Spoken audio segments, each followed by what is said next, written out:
Bom, pessoal, então começou a gravar, tá? Só vou pedir para vocês me confirmarem por voz se está em tela cheia.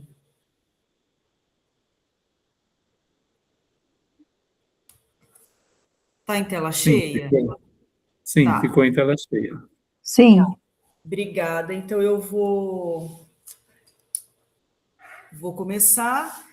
Então, qualquer coisa que vocês quiserem perguntar, me interromper, pode interromper durante a gravação, só que só me interrompam por voz, tá? Obrigada. Bom, então esse é um mini curso, né? Esse treinamento, como se fosse um mini curso online, e que a gente faz voltado para as áreas dos cursos, no caso hoje, para a área de Educação e Ciências Humanas, que é o curso de graduação bacharelado em Libras, né? Do TIUSP, que é o curso de bacharelado em Tradução e Interpretação em Libras e Língua Portuguesa, né? Esse treinamento é promovido pelo Departamento de Referência, que é o Departamento de Atendimento aqui da Biblioteca Comunitária da UFSCar. Bom, iniciando o levantamento bibliográfico ou revisão de literatura, né, que a gente ouve falar. Então, o que você vai pesquisar, como, onde, né, em que fontes de informação, para fazer esse levantamento bibliográfico de toda a literatura que já foi publicada sobre o tema que você está pesquisando. A gente tem alguns critérios de confiabilidade da informação científica, que a gente elencou alguns aqui. O bom senso no uso dos sites, sempre verificar a procedência, né, quem que produziu aquele conteúdo. Tomar muito cuidado nos últimos tempos com as fake news, né? Sempre consultar os sites de checagem das fake news. A atualidade das informações, quem é o autor, o responsável intelectual por aquela publicação, por aquele conteúdo, principalmente um texto que é científico, né? Qual que é o currículo Lattes desse pesquisador, né? Ou então, se é internacional, o ORCID dele, que é como se fosse um currículo Lattes internacional, né? A vinculação institucional, aquele texto ali, aquele pesquisador, ele tem alguma vinculação institucional, tem alguma parceria com instituições governamentais ou renomadas, associações científicas ou agências financiadoras, então sempre está atento a esses pontos, né? Esse conteúdo publicado, esse artigo de revista, ele é revisado por pares, né, que é o principal critério de confiabilidade de uma revista científica, né? Todo artigo para entrar numa revista renomada, ele passa por esse critério da revisão por pares, que são membros da mesma área, né? Com titulação semelhante, tudo que vão avaliar se aquele artigo deve ou não entrar para aquele número da revista. O fator de impacto, que é um índice bibliométrico lá da base de dados Web of Science, que ranqueia e pontua as revistas, né? E o Qualis do Periódicos CAPES, que é uma outra forma de dar notas para as revistas, tá? Um outro critério, um outro índice bibliométrico, tá? Índices de avaliação da ciência, das publicações. Onde buscar as informações? Então, primeiro, a gente tem o que é mais antigo, que é o acervo físico, que é o que está presencial aqui dentro do prédio da Biblioteca Comunitária da UFSCar, que vocês têm acesso aqui presencial localmente, né? A principal fonte de informação de consulta é aquele site que fica nos terminais, que é o nosso catálogo online, o Pérgamo, que ele espelha tudo que a gente tem aqui no acervo e também algumas coleções online. Não tudo que a gente tem online, nem tudo está no Pérgamo, porque a gente não tem a ferramenta de descoberta, que é um software que integraria tudo. A gente não tem isso ainda. Então, a maior parte do que o catálogo Pérgamo espelha, que vocês consultam ali nos terminais, é o que a gente tem mais impresso presencial. Tem algumas coisas online que ele mostra também que já foi integrado, né? E a gente tem também, depois eu vou estar falando do serviço de comute, de computação bibliográfica, e o EB, que é o empréstimo entre bibliotecas, que é para livros, tá? Empréstimo de livros de outras instituições. O acervo digital, eu também coloquei aqui, mas depois eu vou estar falando por um, né? Que é todo as coleções online, que vocês vão ouvir falar, que começou com os e-books, né? Antigamente, as bases de dados eram em CD-ROM, né? E depois elas ficaram online na internet. Antes elas eram consultadas com CD-ROM lá na década de 90. E daí começou esses acervos digitais, esses materiais em PDF. A gente tem as normas técnicas da ABNT, né, que é uma base de dados assinada. A gente tem o repositório institucional das teses e dissertações da UFSCar, que eu vou estar falando depois. A principal fonte de informação online para pós-graduação, que é o portal de periódicos da CAPES, que é esse coloridinho, que são as revistas científicas, né? Os artigos científicos que estão dentro das bases de dados, tá? Mas tudo começou lá, com os e-books, com os CD-ROMs. A gente tem alguns manuais online no formato de PDFs, manuais em PDF, de um formato de videoaulas nos canais do YouTube da biblioteca, né? Que servem como tutoriais para orientar vocês como acessar as fontes de informação online, toda essa parte das coleções online, tá? Então a gente tem vários tutoriais de instrução que vocês devem consultar para conseguir entender como acessa essas coleções online, que são várias, são vários blocos de coleções, tá? Bom, e aí eu procurei colocar o máximo possível aqui nos slides para estar apresentando para vocês, né? A gente começa com o site da biblioteca, da BCO, Biblioteca Comunitária, que ela é uma biblioteca acadêmica universitária, mas também comunitária porque ela atende a comunidade, né? Não atende somente os alunos da UFSCar. Então, ela tem esse trabalho de extensão também. Então, aqui a gente procurou reunir o link para todos os nossos produtos e serviços e também as notícias no centro do site, mas mais especificamente ali na aba serviços e informações, que tem mais detalhadamente fontes de informação, os nossos produtos e serviços de informação que você tem acesso, né? Então, o site tenta espelhar isso. O catálogo online que vocês consultam ali no terminal e que dá para consultar de qualquer lugar do Brasil para saber o que a gente tem, o que a gente não tem, principalmente da parte física impressa, tá? E as bibliotecas hoje em dia todas têm, né? Você consegue consultar o catálogo online de qualquer biblioteca no mundo. Antigamente eram aquelas fichas, né? Em papel que você consultava nos armários, né? E agora ficou tudo online. A gente tem o site do CIB, que eu não sei se vocês conhecem, que é a coordenação do sistema de bibliotecas de todos os campi da UFSCar, Araras, Lagoa do Sino, Sorocaba, agora a lá de São José do Rio Preto, né, que vai inaugurar, e aqui da UFSCar, daqui da BCO de São Carlos, né. Então, tem alguns links, alguns serviços que não estão no site da biblioteca, né, como espaço do pesquisador, por exemplo, e que estão aqui, né, tem o tutorial, as explicações aqui no site do CIB.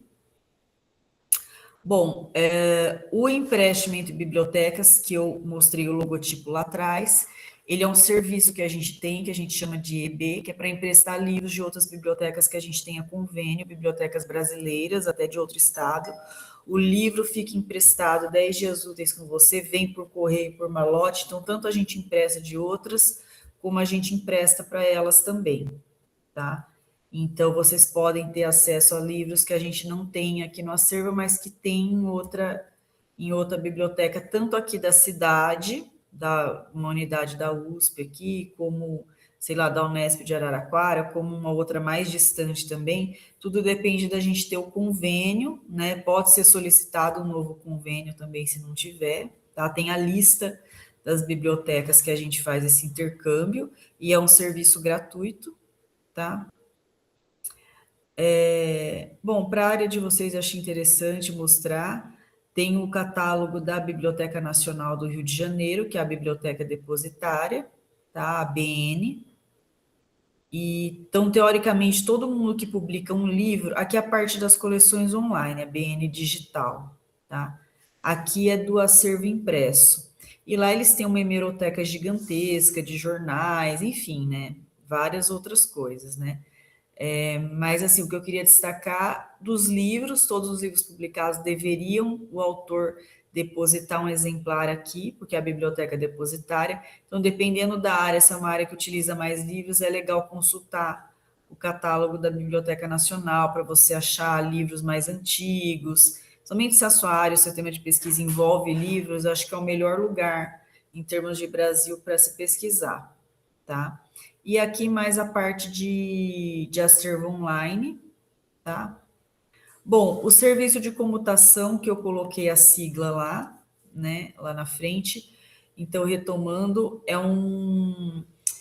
essa sigla Comute, como é conhecido, né, mas na verdade é o serviço de comutação, de troca, de intercâmbio de materiais bibliográficos que a gente pede cópias de documentos. Não pode pedir o livro inteiro, copiar o livro inteiro por causa da lei de direitos autorais, mas capítulos de livro a gente pode pedir, artigos científicos de revistas, de repente um sumário, um índice, né, uma parte menor a gente pode pedir cópia para outras bibliotecas e elas para nós.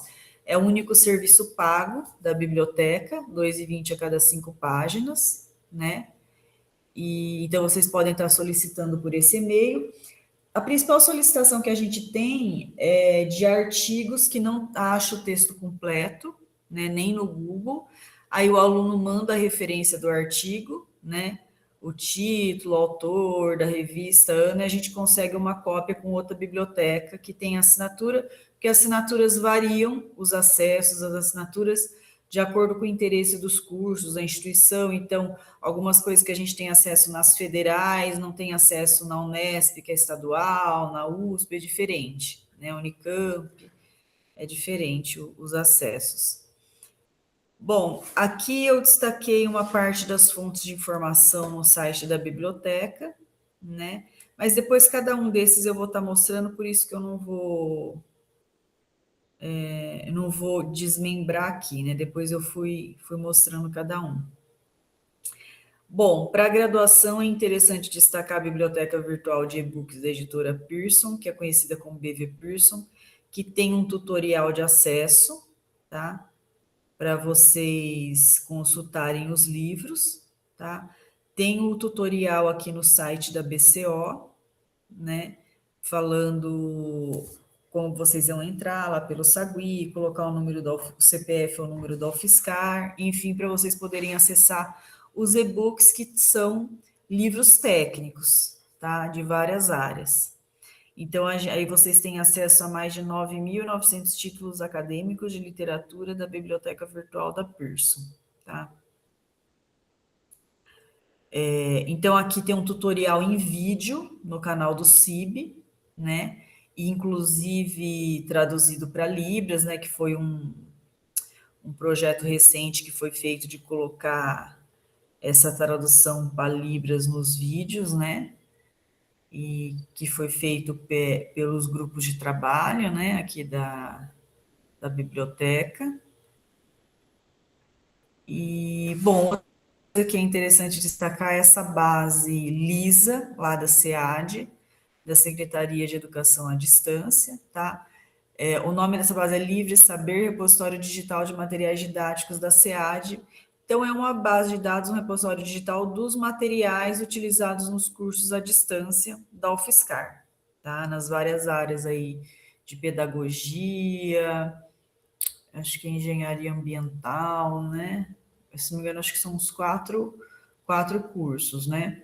E tem os materiais aqui, né? As apostilas, vários materiais que eles utilizam, tá aqui nesse repositório, nessa base de dados que vocês podem consultar.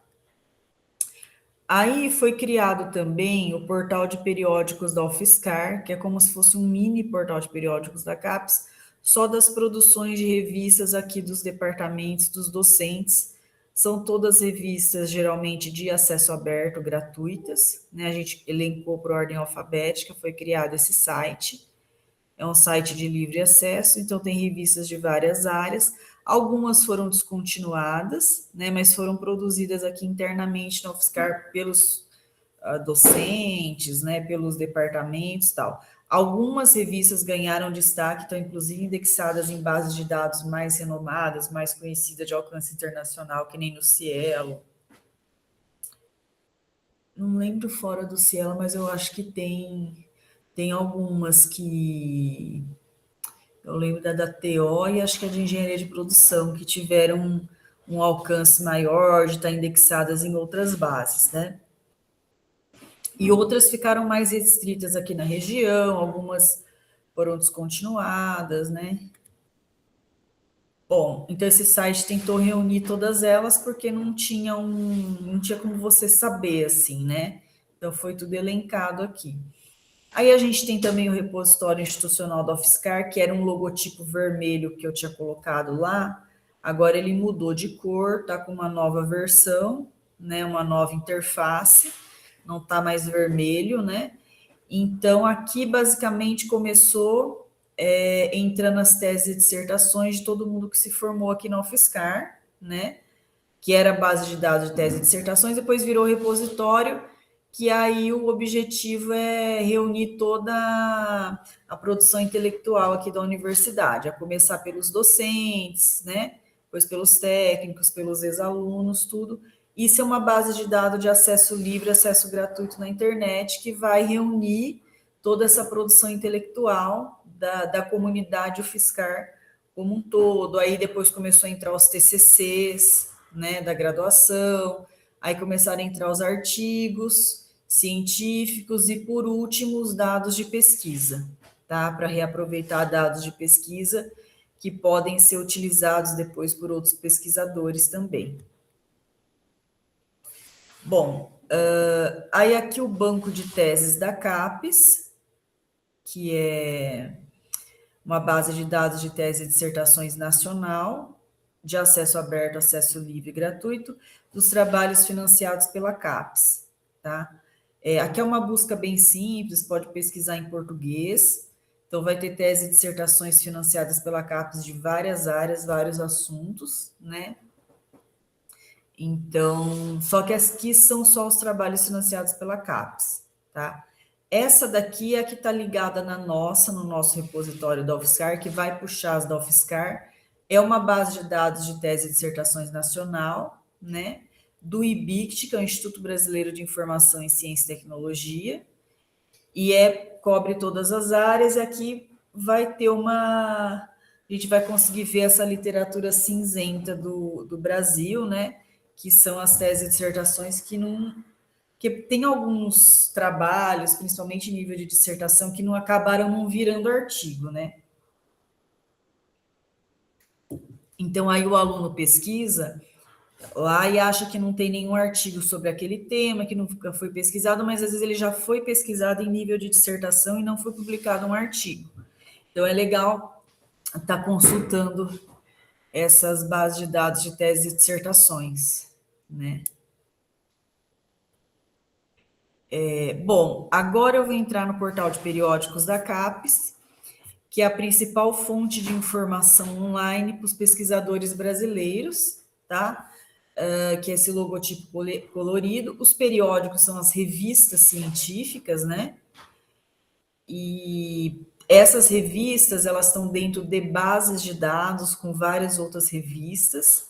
Às vezes, não só revistas, tem e-books também, tem normas técnicas, tem patentes, tem outros tipos de materiais também, mas o grosso do que tem no portal de periódicos da CAPES é isso. São várias bases de dados com várias revistas dentro. Algumas bases de dados são especializadas em algumas áreas, né, ou em grandes áreas, e as revistas geralmente são específicas das áreas, são mais especializadas, os periódicos. As bases de dados depende. Tem bases de dados que são multidisciplinares, que cobrem todas as áreas, outras são especializadas. Esse número tem tantos mil, né? 400, 500 bases de dados. Muda principalmente em mudança de governo. Mudam as assinaturas. Aí vai mudar a quantidade de base de dados e a quantidade de revistas. Então, aqui uma imagem da interface inicial do portal de periódicos da CAPES, onde sempre vai estar aparecendo, primeiro, quando você entra sem logar pelo acesso CAF, você está tendo acesso ao conteúdo gratuito, que está em acesso aberto na internet. Você loga com a senha de aluno e você tem acesso às coleções pagas assinadas também, não só o que é gratuito, tá? Então entrou no portal de periódicos da CAPES, qualquer pessoa na internet vai estar tendo acesso às coleções online gratuitas de acesso livre, acesso aberto, qualquer pessoa. Aí as universidades que assinam, que geralmente são as públicas, porque é uma verba alta anual para assinar, né, que é o governo que assina, aí vocês vão ter acesso também às coleções online que são pagas, que são assinadas. Para ter esse acesso, vocês vão ter que logar no portal de periódicos da CAPES com o acesso CAF, que é o acesso remoto com senha, né, de número da UFSCar e a senha dos outros sistemas da UFSCar. Eles vão ter que entrar com a senha para logar e aí ele vai avisar que está logado, que está sendo acesso pelo UFSCar, tá? Aí a gente tem várias formas de busca lá. Começa com essa caixa inicial de uma caixa única de pesquisa igual do Google, que você pode colocar ali as palavras-chave em inglês, um nome de autor que você está pesquisando, tá? Aí tem várias formas de busca. Por assunto, que são as palavras-chave de preferência em inglês, porque a maior parte das revistas aqui da literatura científica internacional é em inglês. Aí tem a lista de bases de dados por área, de revistas, lista de periódicos por áreas, tem também de e-books, né? Aqui são os livros técnicos científicos, que geralmente estão divididos por capítulos. Na hora que você vai acessar, eles estão desmembrados em capítulos, né? Aí eu coloquei aqui algumas bases de dados mais conhecidas, multidisciplinares, que cobrem todas as áreas. O Cielo, que é mais conhecido aqui, Brasil, América Latina, né? É uma base de dados de textos completos e de acesso aberto, acesso gratuito, que pega mais Brasil, América Latina, então tem mais coisa em português, de pesquisadores brasileiros, em espanhol também, né? A Web of Science, que é essa que é mais referência no mundo, né? A Scopus também, que é concorrente dela. Entre parênteses, é o nome da editora científica, que é a empresa que vende essa plataforma, né? A Clarivate e a Elsevier, né? Porque boa parte da literatura científica tem esse monopólio ainda das editoras científicas, né? Não caiu tudo em acesso aberto, né? E elas são referencial com resumo, porque mesmo sendo assinadas e pagas, elas só dão direito a você ler o resumo, não necessariamente vai ter o texto completo, como é o caso da Cielo. Então, não é porque é paga e assinada e a gente tem acesso que vai ter acesso ao texto completo. Não necessariamente tem. Vem alguns textos completos no meio, porque às vezes está puxando de uma outra base que ela é assinada e tem os textos completos, e aquele artigo dobra, tem nas duas. Vocês vão reparar isso dentro do portal de periódicos da CAPES. Então, aqui é a página inicial do Cielo, né, Científico e Eletrônico Online, que é mais Brasil, América Latina, então tem coisas mais de pesquisadores brasileiros, né? E os índices são as palavras-chave dos assuntos, tá? Aqui é o Cielo dentro do portal de periódicos da CAPES, que ele varre no Cielo também, né? Ele coloca ali uma descrição do Cielo, fala que é acesso aberto, toda vez que falar que é acesso aberto é acesso livre, gratuito, né? Aqui é a Web of Science, que vocês podem criar um perfil nela. Aqui é tudo literatura científica internacional. Tem textos, né, artigos publicados aqui de pesquisadores brasileiros, inclusive de docentes da UFSCar, né? Essa é a base de maior renome internacional, né? Ali é de rol, vocês podem adicionar mais campos de pesquisa, tá? Mais caixinhas de campos de pesquisa. Aí aqui uma descrição da Web of Science. Fala que áreas que cobre, desde quando começou a cobertura, né? Quantos periódicos que tem, né? De que empresa que áreas que cobre. Aí, como a área não diria nem tanto a área de educação especial, né? Mas a área de Libras, de educação de surdos, é uma área ainda menor, mais nova, muita coisa está ali dentro da área de educação especial, que é uma área maior, né? Então, eu coloquei algumas revistas aqui, alguns periódicos internacionais da área de educação especial, que eu puxei de dentro do portal, que certamente algumas dessas revistas têm artigos contemplando a educação de surdos, aí teria que ver, né, o sumário, tudo, né, pesquisar, tem como você entrar dentro da revista e pesquisar só na revista, né? Aí eu coloquei alguns aqui. Eu só não coloquei alguns que são de línguas mais distantes, tá? Eu coloquei aqui alguns que lá no final geralmente aparece assim uma revista em chinês, em árabe, em alguma língua assim. Aí esses aí eu não coloco, não coloco. Mas assim, mesmo o título, resumo, as palavras-chave vai estar em inglês, mesmo que ele foi escrito numa língua mais distante, tá? Aí aqui eu coloquei algumas bases de dados na área de linguística, tá? Que cobre também, que trata também, né, da questão de Libras, de educação de surdos, né? A base de dados, ela já tem vários materiais, várias revistas dentro, tá? Inclusive, ali uma dessas bases seria o catálogo da Biblioteca Nacional, que eu mostrei, comentei com vocês, que está o terceiro item ali, tá?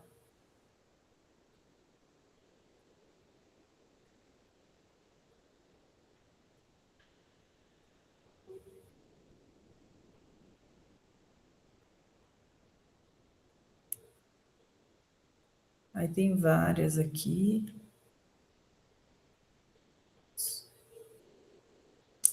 Aí eu vou entrar num outro bloco das técnicas de pesquisa agora. Não sei se vocês têm alguma dúvida até aqui.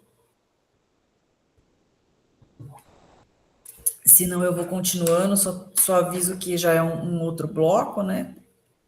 E Que a só gente... perguntar, esses links que você comentou, desses portais, você disponibiliza para a gente depois? Sim, e se vocês quiserem, eu posso estar mandando os slides, eu vou mandar o vídeo, né, com a gravação, os slides. Se vocês quiserem algum específico que eu citei, mas que não estava aqui nos slides, eu posso mandar por e-mail, aí depois você repassa para a turma, Tá certo. tá? Bom, iniciando o levantamento bibliográfico, técnicas de pesquisa. Então, a gente vai falar de pesquisa simples e avançada, quick search, advanced search, truncamento, tesauros, estratégias de busca. Seleção dos termos, das palavras-chave, né? De preferência em inglês, né? Que o inglês é a língua da ciência, a maior parte dos materiais vai estar em inglês.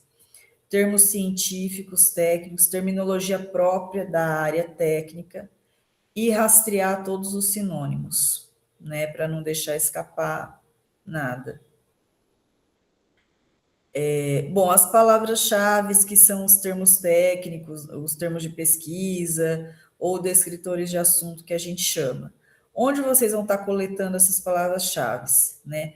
Na própria literatura científica, nos artigos, nas teses e dissertações que vocês vão estar lendo, consultando os dicionários e enciclopédias especializados daquela área, né, que estiverem disponíveis, tanto de forma impressa como online, conversando com os próprios pesquisadores, docentes, especialistas da área e consultando os termos em tesauros, que são esses bancos de palavras-chave da área, se houver. Antigamente, os tesauros eram em forma de livro, tem alguns livrinhos no acervo ainda que são tesauros, mas hoje em dia a maior parte está ou na internet e principalmente dentro das próprias bases de dados, para vocês consultarem e pegarem as melhores palavras-chave antes de fazer a pesquisa na base de dados. Tá?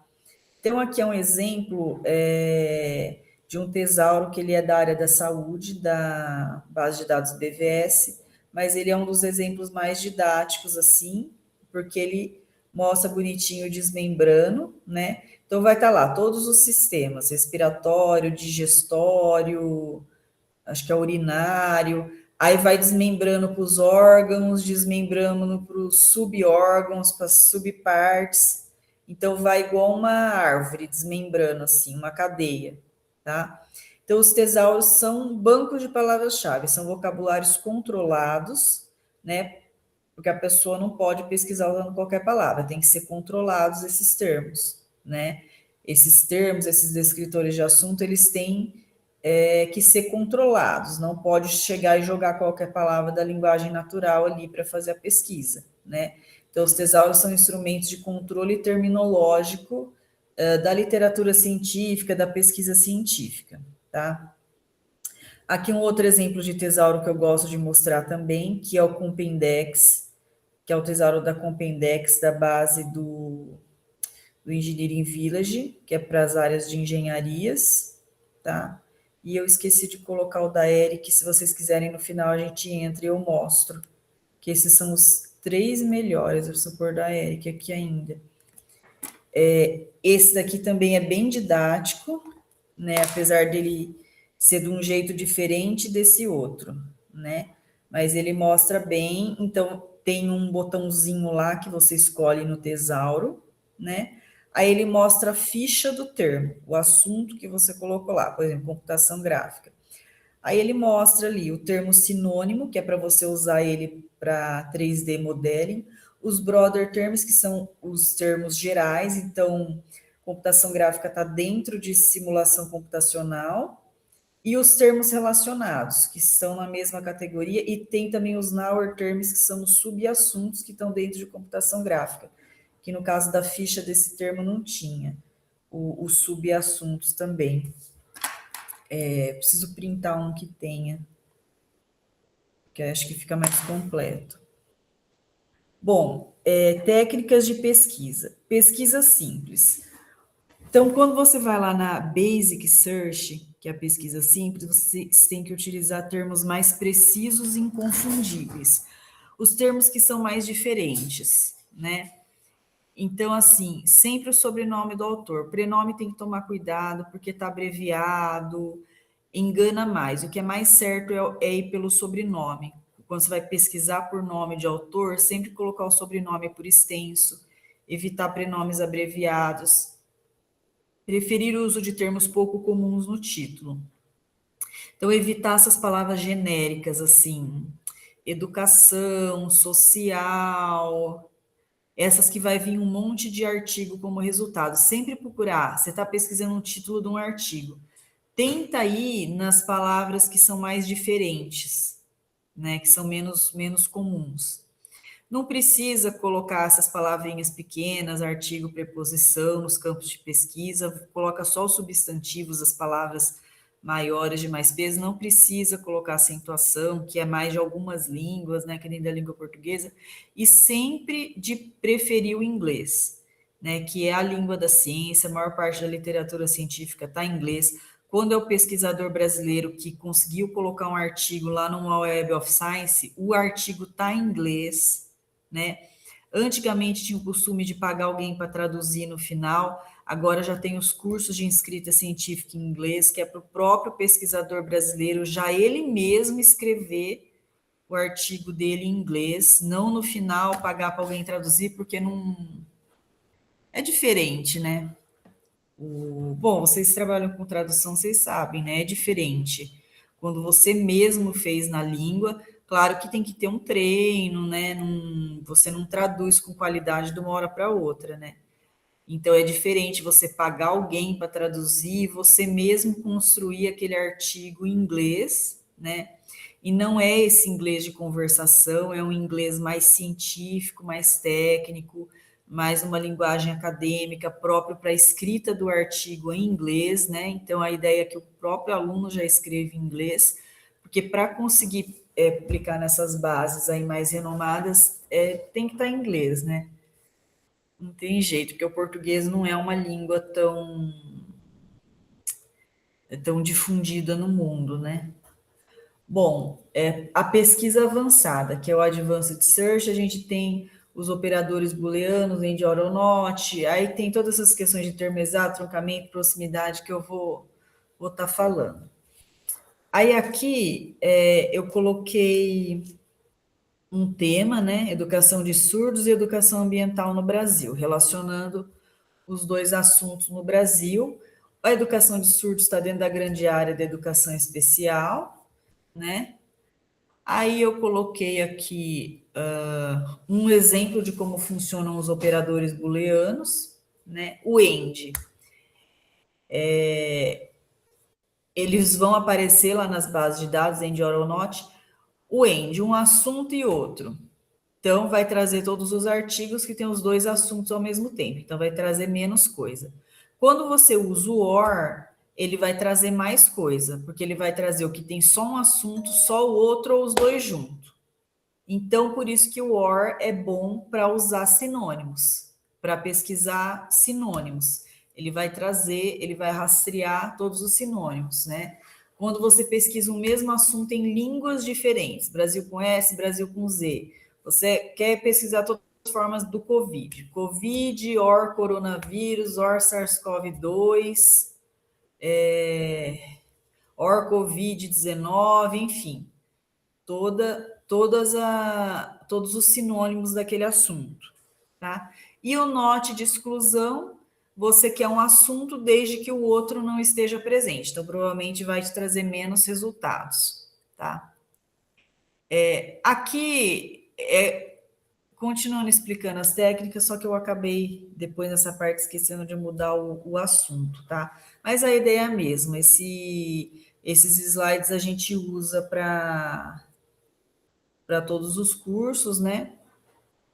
Então, assim, quando você vai pesquisar, você quer um termo exato, né? Então, um termo composto, uma frase, você vai colocar entre aspas, tá? O truncamento. Aí, geralmente, os símbolos de truncamento que as bases usam, mas você sempre tem que confirmar naquela base qual que ela usa. Geralmente, é o asterisco ou ponto de interrogação, tá? Então, ele vai truncar ou no meio, uma letra, que nem ali Human, Brasil, trunca uma letra só, que ela pode variar, ou trunca como prefixo ou sufixo. Como prefixo no caso do mente, previamente, dormente, permanente, ou o sufixo no caso ali, eletricidade, elétrica, eletrodo, tá? É uma forma de você rastrear com mais profundidade, mais critério. Aí aqui um operador de proximidade, que ele pesquisa dois assuntos, dois termos numa frase, nas frases lá do texto, com até 10 ou 15 palavras de distância, tá? Entre aqueles termos que você está pesquisando. Agora o parênteses. O parênteses, ele é usado para você definir a ordem na expressão de busca, na string, e usado para agrupar semelhantes, tá? Deixa eu ver se eu coloquei. Coloquei. Então, o parênteses, eu só deveria ter mudado o assunto, mas é como se fosse lá educação especial, educação de surdos, educação ambiental, tá? Então, os mesmos assuntos ou sinônimos você põe no mesmo bloco. Quando é um outro assunto, você vai usar o AND, né? E o assunto que exclui, que você não quer que esteja presente nas buscas. O colchetes, ele é para iniciar ou fechar a string, a expressão de busca, tá? Para mostrar que começou, que fechou, tá? Ali eu fiz sem o parênteses, aqui com o parênteses, tá? Bom, os filtros. Os filtros vocês vão achar em qualquer base, principalmente nas multidisciplinares, mas nas multidisciplinares são filtros gerais. Filtro de autor, filtro de ano, filtro de país, de língua, essas coisas genéricas, né?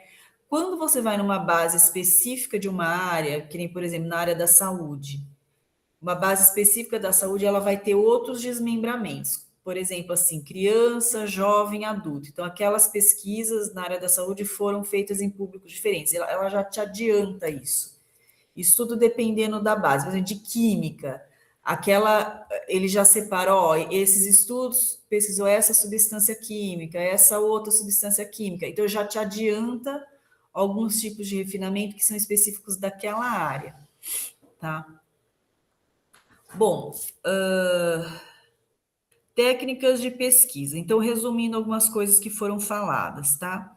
Então, agrupar os termos por semelhança, utilizando o conector OR, que são os sinônimos, né? Covid, OR Covid-19, OR SARS-CoV-2, OR coronavírus, são sinônimos. Brasil com S, OR Brasil com Z. Os assuntos diferentes você põe END, né? Educação de surdos, END, educação especial. Educação de surdos, END, educação ambiental, por exemplo, que são assuntos diferentes, né? Se precisar, você quer excluir um assunto que está aparecendo muito lá no meio, que você não quer, você põe o note esse assunto aqui, que eu não quero que apareça no meio dos meus artigos, tá? Dicas gerais, sempre consultar os helps, os tutoriais das bases, que vão dar dicas específicas, como eu falei, o operador de truncamento. Algumas bases preferem usar o asterisco, outros o ponto de interrogação. Para você confirmar isso, você tem que ir lá no help, no tutorial daquela base. E tem algumas dicas de pesquisa específicas daquela base também, alguns detalhezinhos, porque aqui a gente dá dicas genéricas, porque esse curso é dado para todos os cursos, todas as áreas, né? A gente não consegue se especializar muito naquela área, né? É que nem, por exemplo, lá na Europa, os bibliotecários, as bibliotecas é especializado por área, né? A biblioteconomia é uma pós-graduação naquela área. Então, você só trabalha com bases de dados daquela grande área, né? E aqui, como é multidisciplinar, então a gente dá dicas genéricas. Esses detalhes vocês têm que checar lá no help, no tutorial, tá? Bom, a gente está começando a caminhar para o fim, agora eu vou entrar em outro bloco, saindo das dicas, das técnicas de pesquisa. Não sei se vocês têm alguma pergunta até aqui.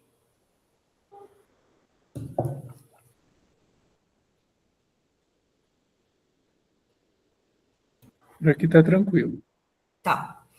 Bom, o Google, que gera muita polêmica, o que a gente indica, do ponto de vista acadêmico, é que vocês devem usar o Google Acadêmico, tá?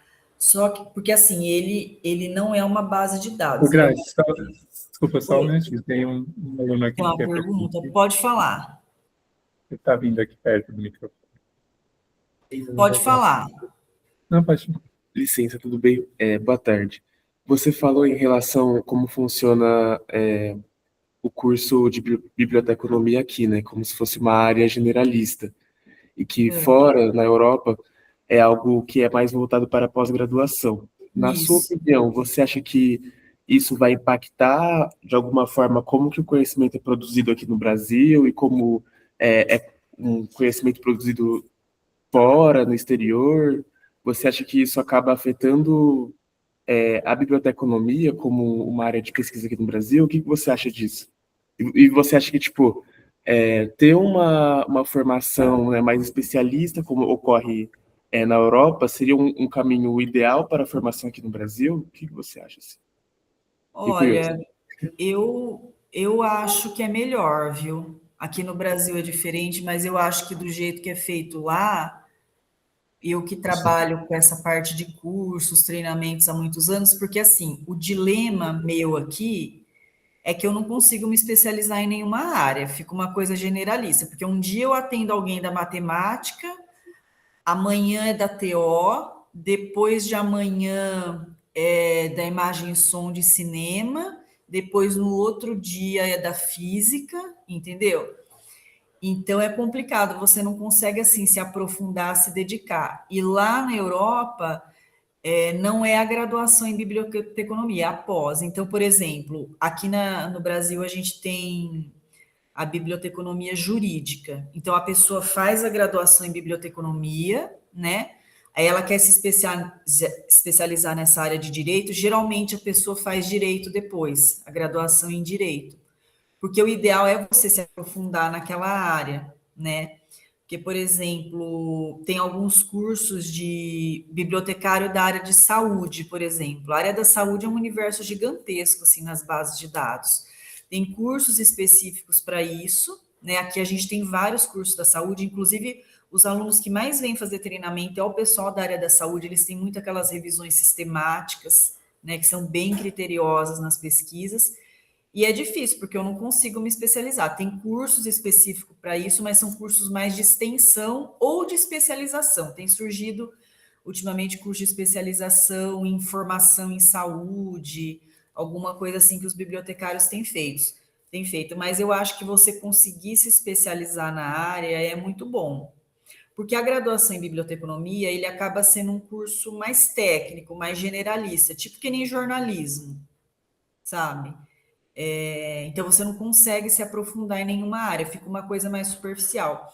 Por isso que, assim, para driblar um pouco isso, a gente faz os treinamentos. Vocês viram que até teve umas palavras ali que eu esqueci de trocar, porque foi usado para graduação em engenharia química. Mas a ideia é a mesma, a gente dá essas dicas genéricas, né?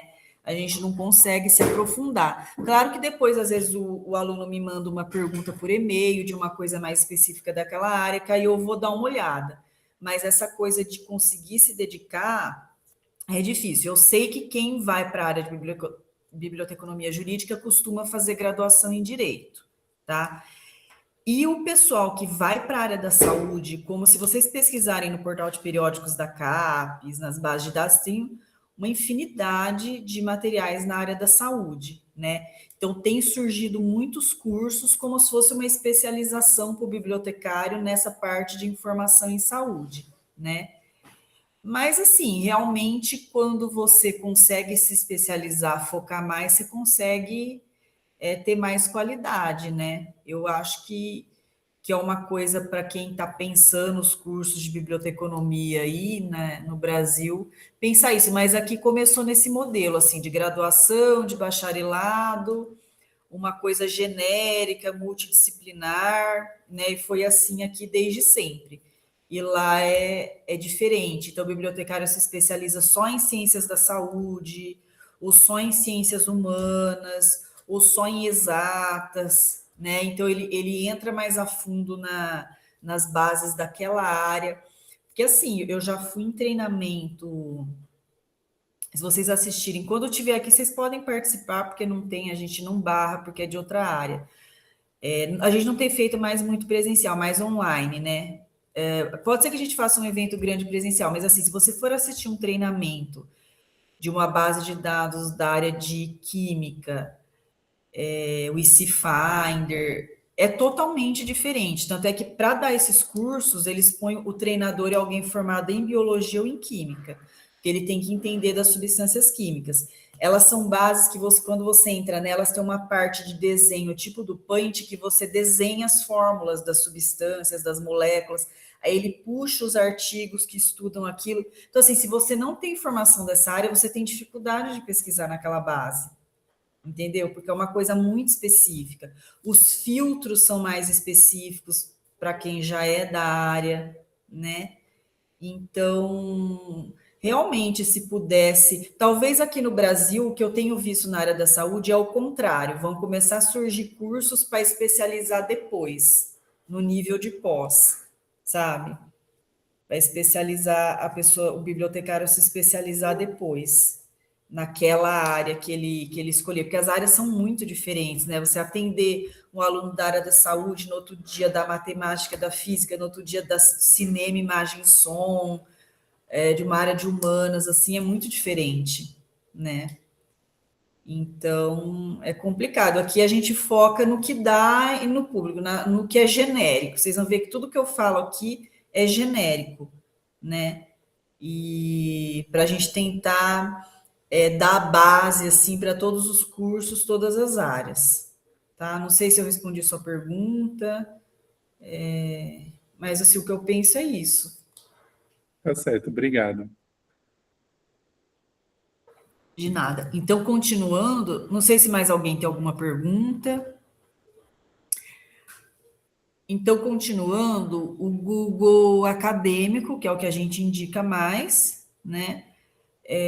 Para vocês pesquisarem, ele assim, ele vai pesquisar só em bases de dados, em repositórios institucionais e literatura científica, tá? Então, não tem perigo dele trazer lixo, coisas assim pessoais, opiniões pessoais, ele só vai trazer literatura científica que é confiável, ele vai pesquisar só em repositórios, bases de dados que são renomados, que são confiáveis, diferentemente do Google normal, que pesquisa em tudo, em qualquer lugar, vai te trazer de tudo, né? O Google Acadêmico, ele não é uma base de dados, ele é uma ferramenta de busca de informação científica, de literatura científica, tá? Só que assim, o Google, ele respeita os direitos autorais, então muitos artigos ele não vai trazer o texto completo. Ele vai falar que está bloqueado, que você tem que pagar, comprar aquele artigo em dólares ou em libras. Aí vocês vão pedir para mim esse artigo lá no e-mail do Serviço de Comutação Bibliográfica. Só que muitos desses artigos, eles estão lá no Google normal, tem PDF lá, tá? Ele já foi pirateado, porque esse controle aí no direito digital, direitos autorais aí, o direito digital, isso daí ainda não está muito bem estabelecido ainda, tá? Bom, aqui eu quis colocar para vocês o curso do Mendeley, que foi produzido por 3 bibliotecários aqui do nosso sistema de bibliotecas. Está lá no site do POCA, não sei se vocês já ouviram falar, que é aquele portal de cursos abertos, livre e gratuitos da SEAD, da Secretaria de Educação à Distância.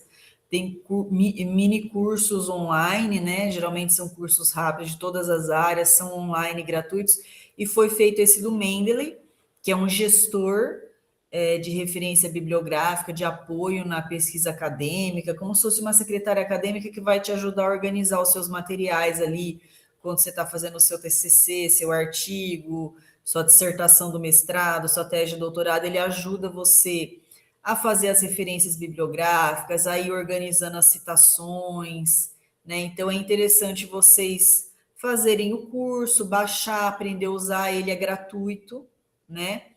Evitar de usar o que é bem conhecido também, o EndNote Web da Web of Science, porque ele é pago. Então, se você deixar de ser aluno depois, e você está com todas as suas coisas lá no EndNote Web, você deixa de ser aluno, você não tem mais aquela senha do acesso CAF, aí você perde o acesso, porque ele está conectado à base de dados da Web of Science que é assinada. Então, por isso que a gente foca em recomendar, que há uma política lá da reitoria também, recomendar o que é mais de acesso livre, aberto, gratuito. Apesar do Mendeley ter sido criado pela editora Elsevier, que é uma editora privada, né? Que é lá das bases Scopus, Science Direct, essa ferramenta do Mendeley eles disponibilizaram gratuitamente, né? Ela é software livre, ela está em acesso aberto, acesso gratuito. Outra opção que tem é o Zotero, que também é livre, ele é do Mozilla Firefox, ele acopla no Mozilla Firefox, né, no navegador. Eu prefiro o Mendeley, eu acho ele mais didático, mais fácil de usar, né, mais simples, assim, é o que a gente recomenda mais. Tem gente que prefere o Zotero, porque o Zotero ele é um pouquinho mais complicadinho, mas ele tem mais funcionalidades, tá? Então, tem gente que prefere o Zotero tem que ser usado com o navegador de internet Mozilla Firefox. Aí eu gosto de pôr esse site que foi criado pelo Leonardo Simeonini, que eu já fiz curso com ele lá na Fiocruz, e ele criou esse site ensinando tudo sobre o Zotero. Ele é um analista de sistemas lá da Fiocruz, tá? Então, quem preferir o Zotero pode seguir, ele ensina tudo sobre o Zotero nesse blog dele aqui, nesse site, tá? Aí a gente tem também os treinamentos online gratuitos do próprio portal de periódicos da CAPES, que é dividido por grandes áreas. Então, eles fazem treinamentos para ciências da saúde, para ciências exatas, para sociais aplicadas, para humanas. Aí eles ensinam a mexer em algumas bases daquela grande área. São online, são gratuitos, são treinamentos rápidos. Eles soltam o calendário anual, vocês podem se inscrever. Cria o perfil lá no portal de periódicos da CAPES, se inscreve. Eles têm feito geralmente pelo Teams, sabe, tipo Zoom, o Teams. Alguns treinamentos que eu fiz deles geralmente é pelo Teams. Tem que baixar o Teams. E aqui a gente fez uma oficina do portal de periódicos da CAPES lá na pandemia, que foi traduzido para Libras, tá? Vocês podem assistir depois. Algumas coisas desatualizaram da interface, né? Mas muitas coisas das buscas, de como agir nas buscas, continua, né? A gente tem o canal do CIB no YouTube, que é do Sistema de Bibliotecas, que é essa coordenadoria das bibliotecas da UFSCar, que é localizada aqui em São Carlos, tá? Que coordena as bibliotecas de todos os campi da UFSCar. Então, nesse canal do CIB tem vários tutoriais muito bons para vocês assistirem, tá? Eu destaquei um que eu vou mostrar aí, mas tem vários tutoriais muito bons que vocês podem assistir lá no canal do CIB, que é diferente do canal da BCO, da biblioteca, tá?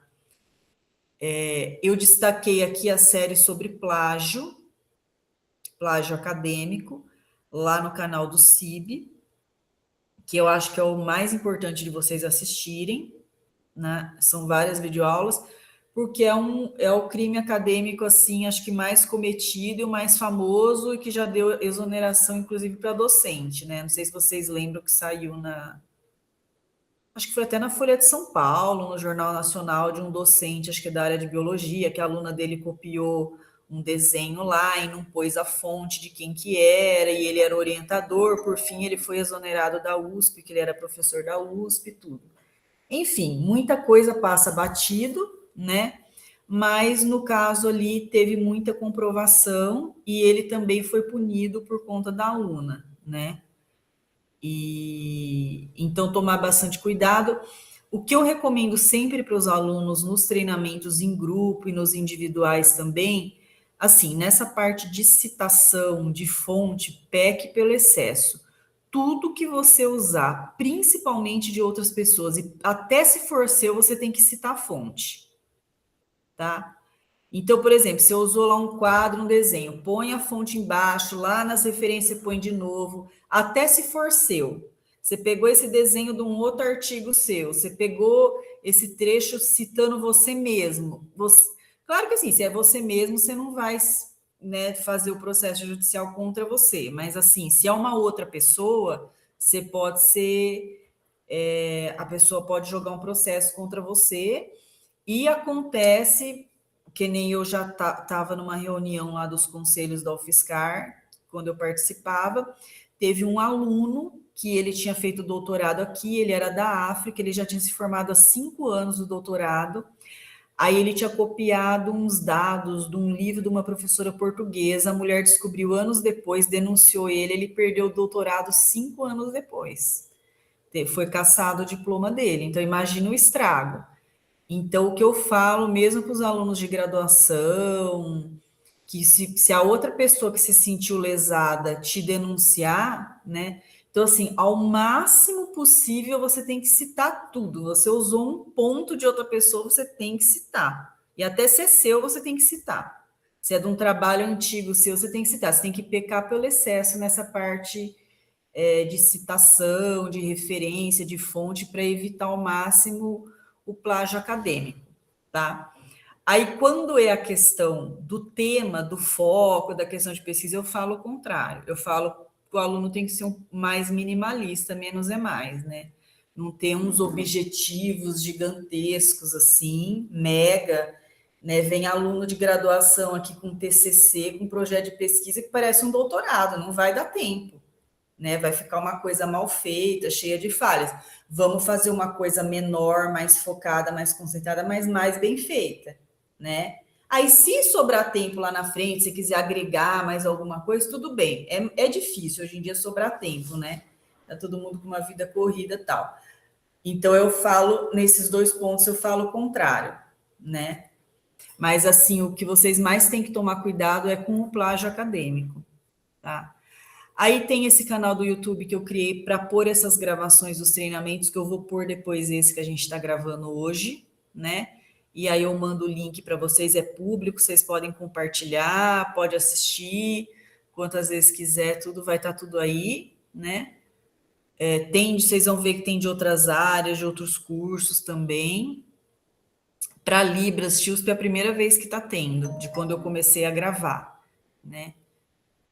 Bom, a gente tem o perfil no Instagram, que eu acho que é o que atualiza mais rápido, né? Que a gente põe as notícias aí da biblioteca, os avisos, os eventos, avisos de quando a biblioteca vai fechar, né? Aí o Facebook da biblioteca também, que a gente põe os eventos, né? Quando teve eventos, as fotos, tudo, né? No Instagram também, né? Aí o InfoRede Notícias UFSCar que vocês recebem pelo e-mail institucional que vocês têm, né? Que tem as notícias da comunidade, né? A gente também divulga notícias da biblioteca aqui também. Vocês vão estar reparando também. E aí, a gente está com esse curso aqui, tá? Eu não coloquei ainda, mas a gente foi criado um curso de iniciação em pesquisa científica, um curso online, que ele vai ser lançado ali no POC, igual aquele do Mendeley também, que aí eu pretendo mudar para os próximos cursos, para os próximos slides, assim que fizer a divulgação oficial, eu vou mudar também. A gente teve uma live de lançamento, a gente teve uma edição desse curso, né? Que foi um teste, um piloto, né? Participei também, mas agora ele vai virar um curso online gratuito, igual aquele do POCA lá. É um curso que vale a pena vocês fazerem, né? Que em alguns pontos aprofunda o que a gente viu aqui nesses treinamentos, então recomendo que todos vocês façam, tá? Ele vai ser lançado lá no POCA também, assim como o do Mendeley já está lá.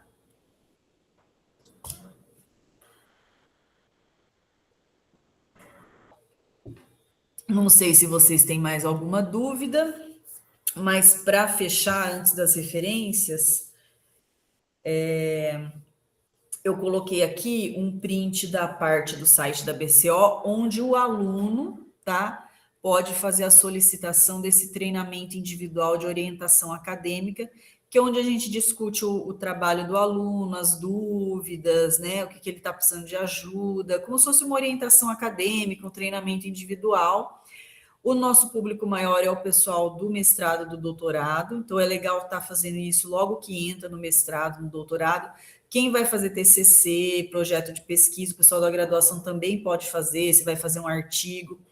Pode vir sozinho, pode vir em dupla, em trio, né? Às vezes está escrevendo 2 pessoas, 3 pessoas escrevendo um artigo, pode vir. Às vezes vem o professor com algum orientando que está tendo alguma dificuldade, já atendi também. Atendi só professor também, atendo técnicos também, ou técnico que está estudando, tá? É só fazer o agendamento, preenchendo esse formulário. Pode voltar a mesma pessoa, desde que sejam situações diferentes, tá? Por exemplo, uma vez você agendou o seu TCC, depois você entrou no mestrado, você agenda para o mestrado, você está num grupinho de pesquisa, pode vir para o grupinho, ou está fazendo um artigo com alguém, quer marcar você com outra pessoa, pode marcar, tá? E quando é doutorado, que é mais longo, às vezes o aluno, né, como são 5 anos, marca de novo, porque já passou bastante tempo, né? Então tá aí, é só preencher o formulário, eu entro em contato por e-mail e é feito pelo Google Meet online. Eu não gravo individual, tá? Porque a pessoa, né, a gente entra em questões pessoais, tudo, então eu só gravo esse em grupo para pôr no YouTube, que é público, né? E esse individual eu não gravo, né? Dura mais ou menos 1 hora e meia, e depende, né? Então fiquem à vontade para se inscrever, para divulgar, quem estiver precisando, né? A gente atende todas as áreas, todos os cursos, todas as áreas, desde a graduação até pesquisador vem, pós-doc, né? É isso, aí as referências, e aqui os nossos telefones, as redes sociais, os e-mails. O e-mail primeiro do atendimento é do meu chefe, né? Que é ele que faz as visitas presenciais aqui do departamento, né? Os outros 2 é comigo, dos treinamentos, para tirar dúvidas dos treinamentos. Vocês podem me mandar e-mail, mandar print, alguma coisa que está com dúvida, e do serviço de computação bibliográfica, que é das cópias dos artigos, tá? Aí, bom, eu vou estar mandando tudo isso para vocês no vídeo, vai estar aparecendo, né? Não sei se mais alguém quer fazer alguma pergunta ainda dentro da gravação, senão eu vou desligar a gravação, aí quem quiser fazer pergunta fora da gravação também pode fazer, tá?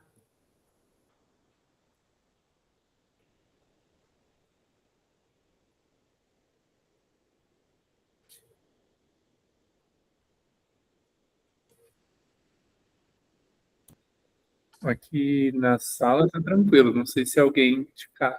acho que a Fábia levantou a mão. Ô, professor, eu posso desligar a gravação ou continua? Eu acho que pode desligar, aí acho que a gente fica mais à vontade. Tá. Aí